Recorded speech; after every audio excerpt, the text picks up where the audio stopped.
Nagtimpla ka pa ng kape mo, no? Kaya ka na late. Hindi ako late, no? Maaga lang talaga kayong dumating. Ay, wow. Sabi nung HR, work-life balance daw dito. Oo naman. Asan yung balance? Parang puro work naman dito. Bayad po. Sa totoo lang, gusto ko na talaga mag-resign. Pero ang dami kong bills, ang dami kong loan, ang dami ang grrr.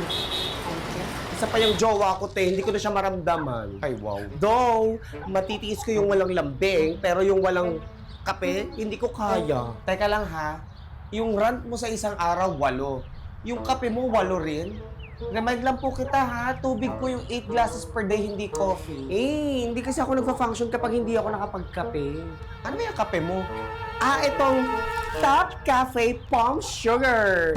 Strong coffee pero with right level of sweetness. Very affordable.